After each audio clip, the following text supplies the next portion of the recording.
শয়তানির রাজিম। বিসমিল্লাহির রহমানির রহিম। প্রিয় দেশবাসী, আজকাল আমরা লক্ষ্য করে দেখতে পাচ্ছি একটি দল, তারা কোনো কিছু করতে পারে না, অথচ হুমকি দামকি দেয়। এদেশের সাধারণ মানুষকে বোকা বানিয়ে এখনও তাদের বাপ দাদা পূর্বপুরুষের ইতিহাস টেনে মানুষকে কি পরিমাণ বোকা বানাইতেছে তা কিন্তু আমরা দেখার বাকি নয়। তারা নির্বাচন করে কিছু মানুষকে অযথা অবিলম্বে তাদেরকে জুলুম অত্যাচার করতেছে। একই সাথে চাঁদাবাজি, দুর্নীতি, রাহাজানির সাথে তারা জড়িত। কোনো জায়গায় চাঁদাবাজদের ধরে নিয়ে গেলে টানা ঘেরাও করে ভাঙচুর করে তারা কিন্তু নিয়ে আসে।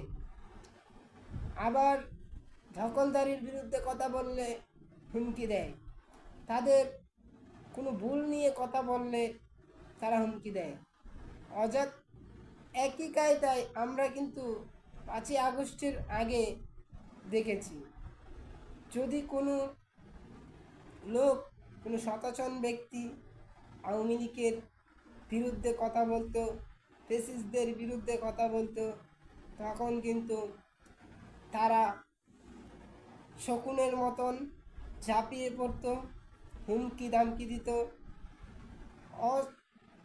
অস্থির করে দিত মানুষকে, মামলা হামলা দিয়ে বাড়ি ছাড়া, ঘর ছাড়া, সংসার ছাড়া করত।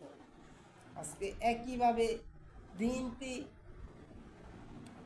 একই স্টাইলে চাঁদাবাজি, দুর্নীতি, রাহাজানির সাথে জড়িত হয়ে আছে এবং অন্যায়, জুলুম, অবিচার করতেছে।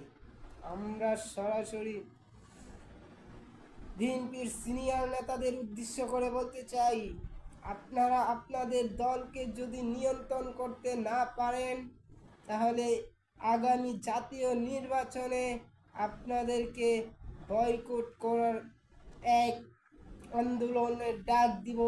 সারা বাংলাদেশে সেই আন্দোলন গড়ে তুলে সারা বাংলাদেশকে অচল করে দেওয়া হবে।